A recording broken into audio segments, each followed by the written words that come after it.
So now this is a super fun part. I need your guys' trust in this moment. So we don't like to show works in progress. We're perfectionists. We like to be known for Blizzard polish and things looking really nice and beautiful. We like to show you things like the Blizzard World trailer that we showed yesterday, where everything looks awesome.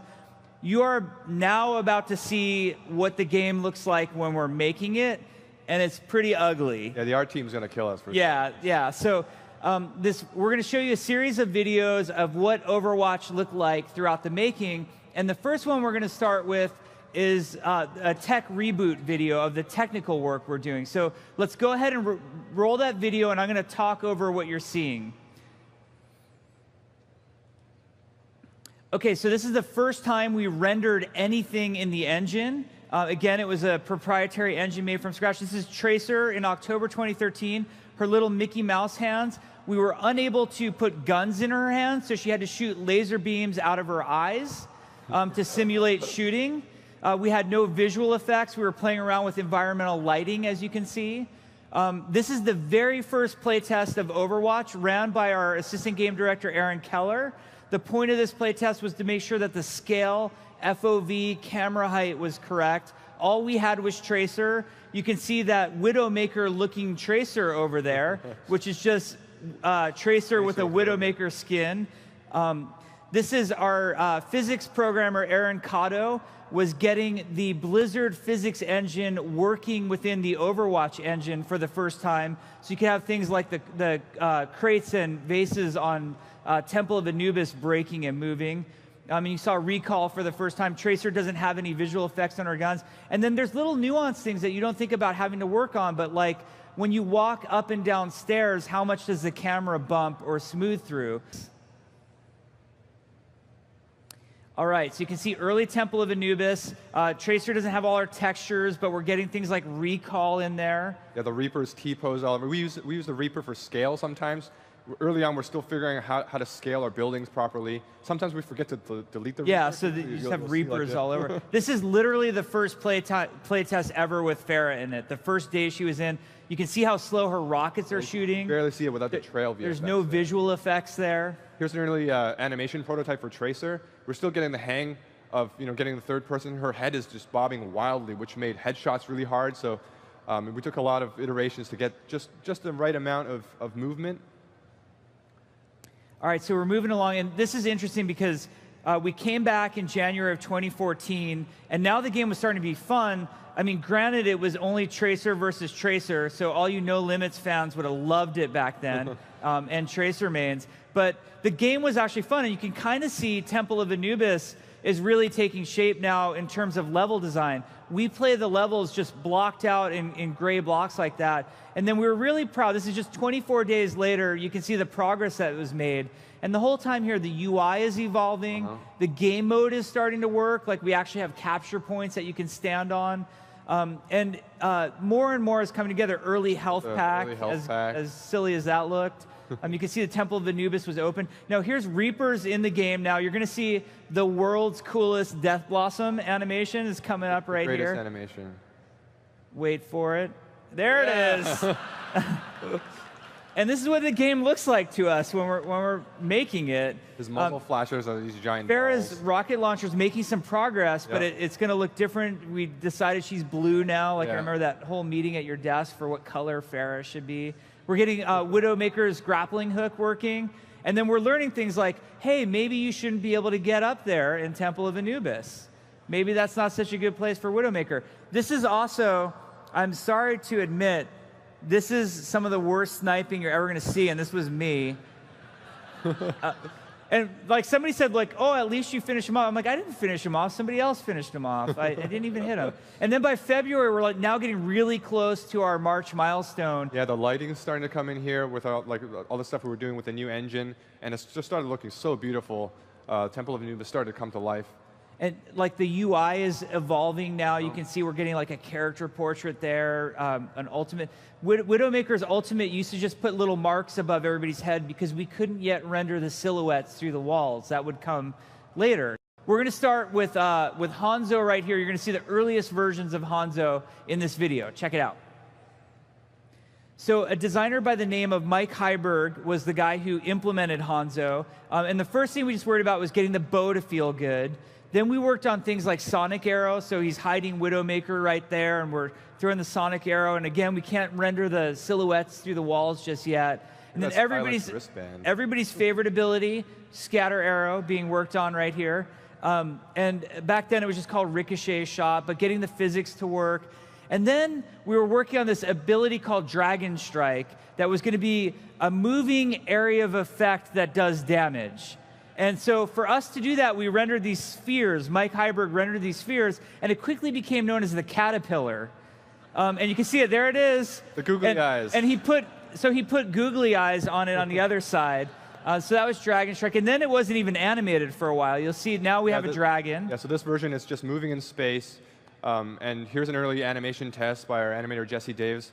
And at this point, we were like, this is really cool, but it's so different from the big caterpillar. It doesn't fill that same hitbox. You couldn't tell if you were in it or not. Yeah, like, could you dodge it if if it just moves the right way? Because of course Torb's going to throw it in front of Sturt. And here's early animations on Torbjorn. Like, it looks pretty ghetto.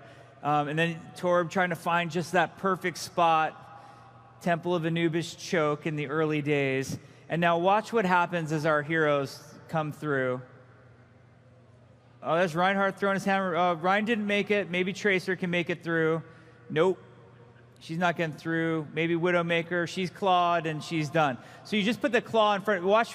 Now, Reinhardt can think, maybe charge will get me past the claw trap. No. Oh, poor Reinhardt. I like he's just like deer in a headlights. He doesn't even try to swing or anything. So this was, I think, literally the first Mercy gameplay that you're ever going to see. Early Reinhardt with his shield.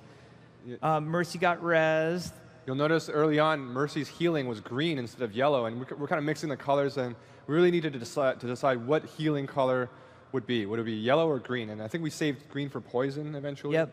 And then King's Row looked like, all block out. This is early Robot City in King's Row, the final point. You can see how open it used to be. We had a couple problems there. One was sightlines, and then the other was people like me falling in the pit like idiots. Ragdoll physics. So that happened a lot. Early Reinhardt charge. Poor Torbjorn. You used to have no startup time. You'd press the button and you'd instantly... Yeah, you'll see him run too, I think right here. Yeah. There it is. It looks awesome. Showed at BlizzCon. And then we didn't have a payload, so we had this truck, and then we didn't have art for the icon, so we used the Doge. He's there. You just... Maybe if we switch back to that icon, people would actually hey, what's that? Be attracted to it in some way. So you can see, and then we're doing all this stuff of like making the Reinhardt hammer feel good. Yeah. Here's some early technology we're trying to get for Mercy's ribbon to work. And interestingly, one of her ults back then was to actually heal multiple people. Yeah, heal multiple people. It kind of comes full circle. Yeah. The payload's evolving. You can see all the iterations of Reinhardt's shield in these early ones. Yeah, this is before we had like the nice shader for Reinhardt's shield. This is actually Winston. You might think you're looking at a ferret. This is the first Winston playtest. So his leap ability used to be like Doomfist's alternate leap ability, and then he didn't have animation, so he just ran around like a dude. You can see him, Winston just running around. Yeah. If you notice the targeting thing, right in the middle, there's like a banana. Yeah. See the banana right there. So that was Winston's, and he would just run around. He got killed by Tim right there. Awesome death pose. One of my favorite clips is coming up right here. So this is actually Volskaya Industries. We've talked about this before, where we prototype different map types. So Aaron Keller, our assistant game director, had this idea of what if we had a giant capture point that you could play on that was also a payload moving through the map. So we were doing all sorts of iteration on new game modes at this time too.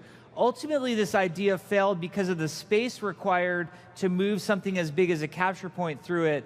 Required sight lines that were untenable. This is the earliest version of Hanamura that you're seeing in very early blockout. Tracer's facing like where the arcade would be right now. And then I love the hero select. You can see what hero select looked like back in the day. Early load screen for Temple of Anubis. Oh man, this is like the cool guy Hanzo. Those are actually Reaper's animations on Hanzo. Old Widowmaker face. This pose. My favorite's Mercy. Mercy's coming up. She's angry. It's like, you're going to nerf me in 2017. And I'm angry. I'm not, too soon. Too soon, we're moving on. That bus in King's Row went through so many iterations just to get the right shape. Oh, Bastion, yeah. his first day in the game. Perfect. He's got a tracer trail on him for some reason. It turns out transforming robot was hard.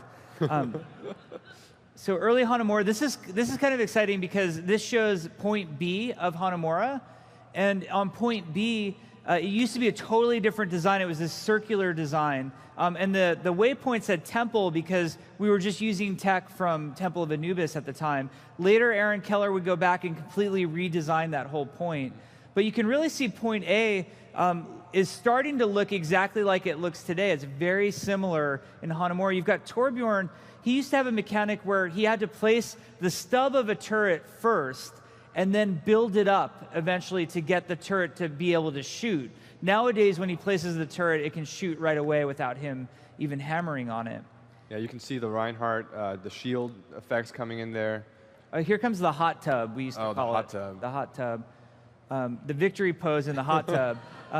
So that's actually the origin point of the map, and we didn't have the victory point, or the victory pose point place. This was Symmetra's early playtest. Super ghetto temp art for Symmetra's. Yeah, they're little Torbjorn turrets that she's placing on the walls.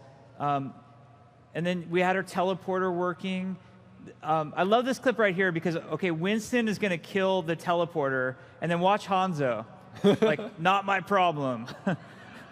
Sorry, Symmetra. That was Bastion's, one of his early ults was a volley of bouncing grenades. Oh, there's Reinhardt's shield starting to, the shader starting to get there. The worst Reinhardt charge ever, besides the one in the cinematic. Yeah, there's an early animation prototype for Bastion, back when he still had that shield in front of him. Yeah, he had the shield, and then he gets a little broken in some ways. And then Winston's early Leap prototype, where he used to pound the ground with his fists. They used to do damage and stun you if you were in that range. Yeah, it was a long stun, too. It was a lot of damage and a long stun, so that had to go away. And then, like I said, characters that weren't going to be at BlizzCon, like McCree, we were having these moments where we were just getting McCree and Roadhog in the game. So you'll see these are the first moments that we got the blockout art for Roadhog and McCree in. And then a fan favorite is Genji. This is early Genji prototype on Gibraltar when he only had the Dragon Blade and he could perch, like you're seeing him do here, and then run around and murder everybody. So when people thought it was a nerf going from 8 seconds to 6 seconds on the ult, imagine it forever. Forever Dragon Blade is what Genji started out as. So this is the final hero select that we ended up having at BlizzCon.